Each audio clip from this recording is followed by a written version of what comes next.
જય માતાજી ખેડૂત મિત્રો, ખેડૂત આઈડિયા યુટ્યુબ ચેનલમાં તમારા બધાનું હાર્દિક સ્વાગત છે। આજે આપણે આ વિડીયોમાં જોવાના છીએ કે સરકાર છે તે આપણા પાસેથી કેટલી મગફળી છે તો કે તેની ખરીદી કરશે, અને બીજું છે તો કે સેટેલાઇટ સર્વે શું છે। તો આવા પ્રકારની માહિતી છે તો આપણે આગળ વિડીયોમાં જોવાના છીએ, તો વિડીયો છેલ્લે સુધી જરૂરથી જોજો।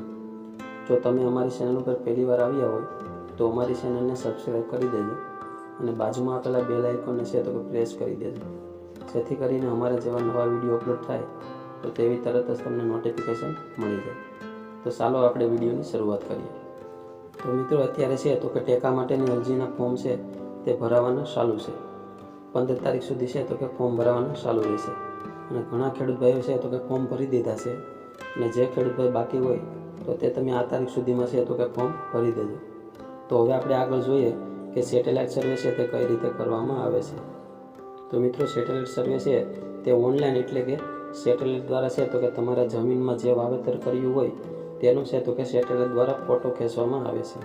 તો હવે આપણે આગળ જોઈએ કે સેટેલાઇટ સર્વે છે તે શા માટે કરવામાં આવે છે। તો સેટેલાઇટ ફોટાની મદદથી છે તો કે સરકાર જાણી શકે છે કે તમે જે ટેકામાં જે પાકની અરજી કરેલી છે તે પાક તમે તમારા ખેતરમાં છે તો કે વાવેલો છે કે નહીં। આના દ્વારા છે તો કે સરકારને માહિતી મળી જાય છે। ઘણીવાર એવું પણ થતું હોય છે કે ખેડૂતે છે તો કે મગફળી અથવા તો અન્ય કોઈ પાકો વાવેલા ન હોય છતાં પણ છે તો કે ટેકામાં અરજી કરાવી દે છે।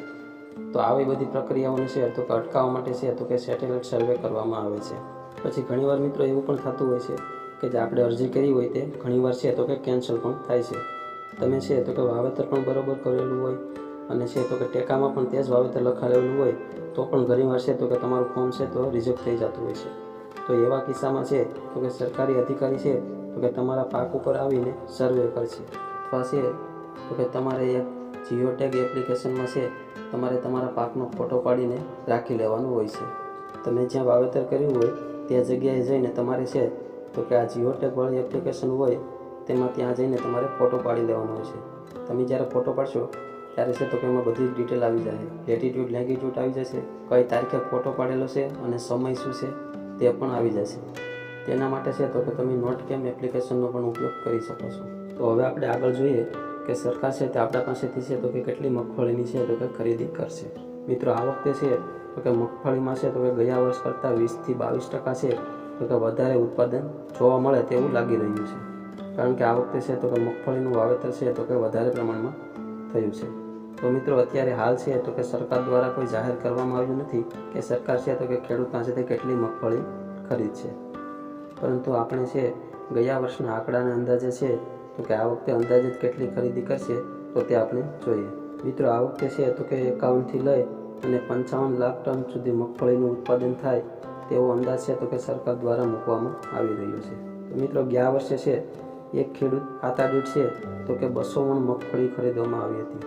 તો આ વર્ષે છે સરકાર આપણી પાસેથી કેટલી મગફળી કરશે તો તેનું છે તો કે હજી સુધી કોઈ જાહેરાત કરવામાં આવી નથી, પરંતુ આપણે ગયા વર્ષના અંદાજ પ્રમાણે વાત કરીએ તો આ વખતે છે તો કે વધારે વાવેતર થયેલું છે। તો આ વખતે છે 150 મણ કાં તો 200 મણ છે આપણી પાસેથી છે તો કે મગફળીની ખરીદી કરશે। તો મિત્રો, આ છે તો એક અંદાજિત આંકડો છે, આમાં વધઘટ પણ થઈ શકે છે। તો મિત્રો, અત્યારે પણ છે તો હજી સરકાર પાસે છે તો કે મગફળીના ગોડાઉન ભર્યા છે। તો હવે સરકાર જાહેર કરશે ત્યાર પછી છે તો કે આપણે પ્રોપર વિડીયો આના માટે છે તો કે ફરીવાર લાવશું।